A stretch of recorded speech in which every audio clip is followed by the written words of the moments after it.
Huh?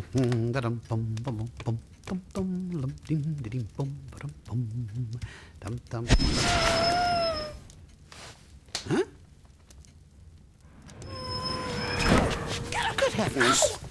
The Queen had caught Diggory's ear between her thumb and finger just before he disappeared into the pool. Get off me! Diggory had struggled and kicked, but it was no use. She seemed to recover her strength. By the time they returned to Uncle Andrew's study, she was taller, more radiant and more powerful than she'd been even in her own world. Uncle Andrew, who now looked like a shrimp, stared at the wonderful creature that Diggory had brought back from beyond the world.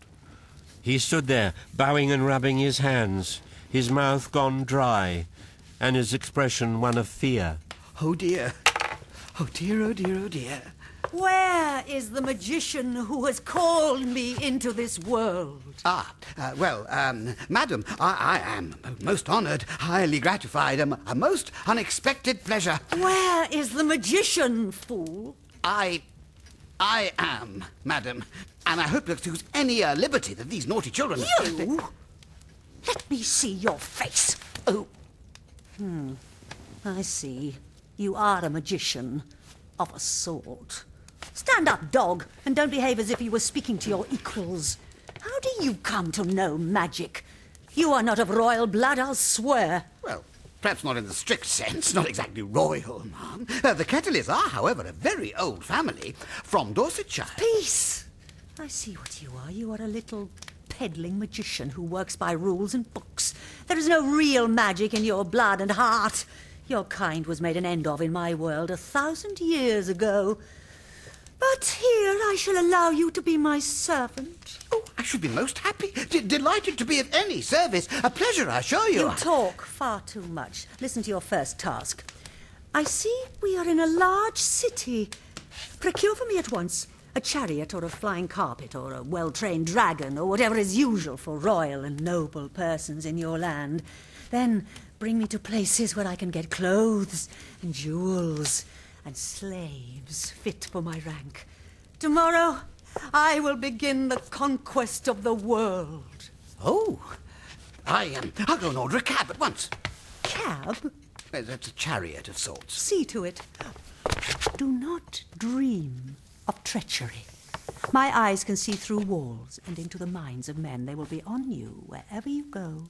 Oh. At the first sign of disobedience, I will lay such spells on you that anything you sit down on will feel like red-hot iron.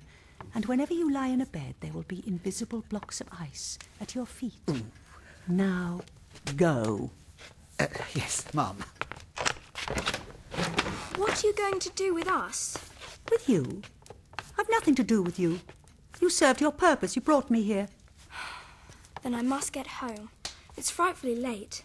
I'm going to catch it from my parents. It is inconsequential to me what you do. What is that old fool doing? I should have brought a whip. Fool! Fool!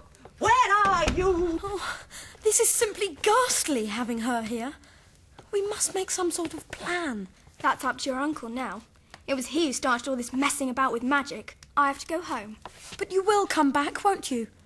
Hang it all. You can't leave me alone in a scrape like this. I shall go home by the tunnel. That'll be the quickest way. Polly? And if you want me to come back, hadn't you better say you're sorry? Sorry? Well now, if that isn't just like a girl. What have I done? Oh, nothing, of course.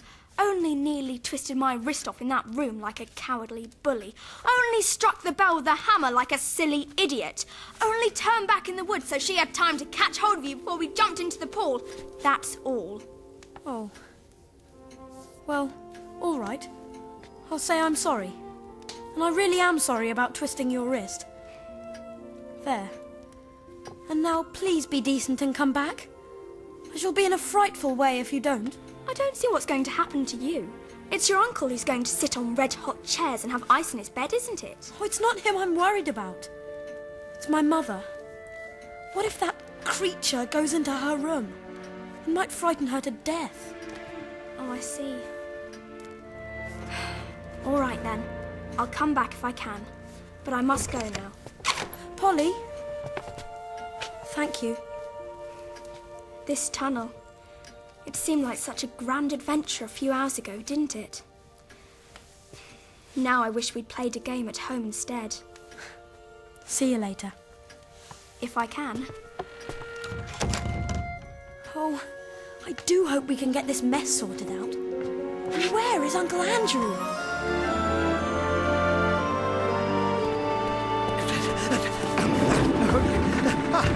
Letitia, my dear, you're here. Oh, upon my word, I'm dreadfully shaken. Most upsetting. And at my time of life. Oh, What's happened to you? Did I hear you send Matilda out for a cab? a cab. Well, yes, actually. And what are you wearing, Andrew? Wearing? Oh, yes. Well, I thought a proper suit and hat were appropriate for the occasion.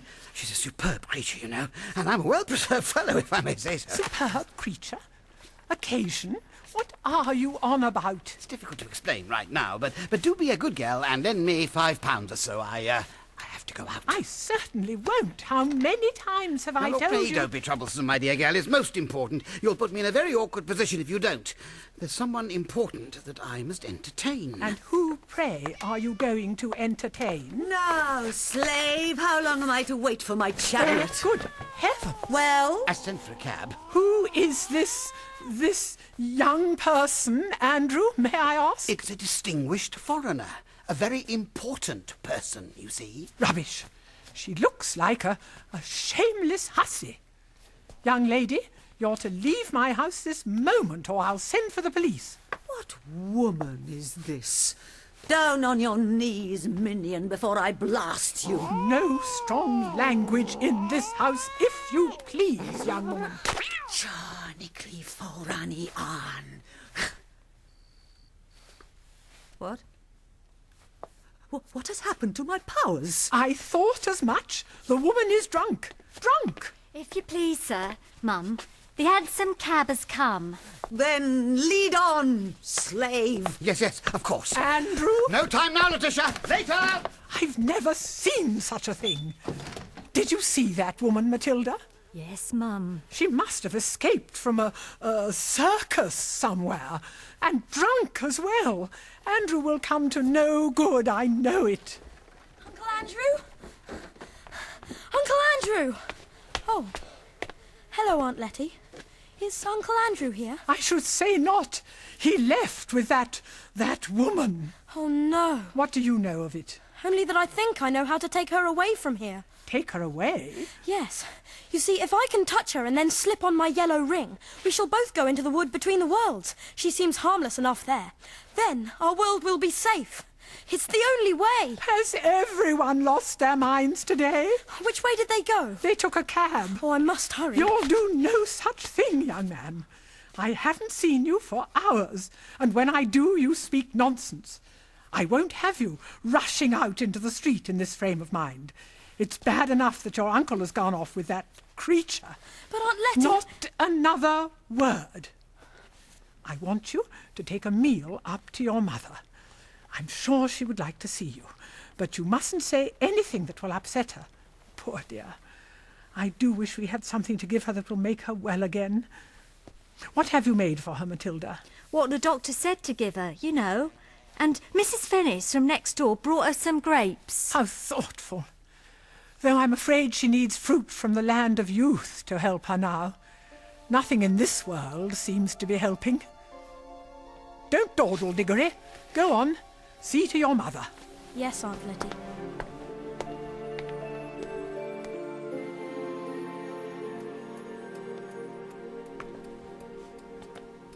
Mother? Diggory? I've brought you some food. Please put it on the end table. You're not going to eat? Not at this moment. I'm very tired. What is happening downstairs? I thought I heard a commotion. Or was it a dream? I suppose it is a dream, of sorts. Mother, have you ever heard of the Land of Youth? The land of youth. Aunt Leti said something about it. Was she telling you a story? No.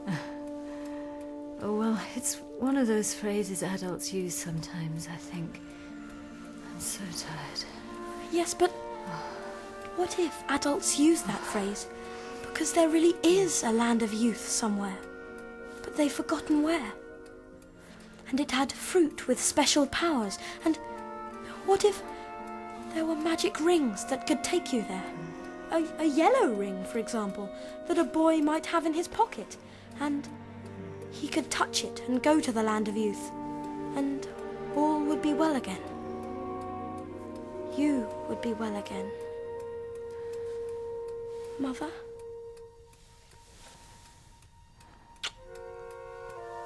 Sleep well.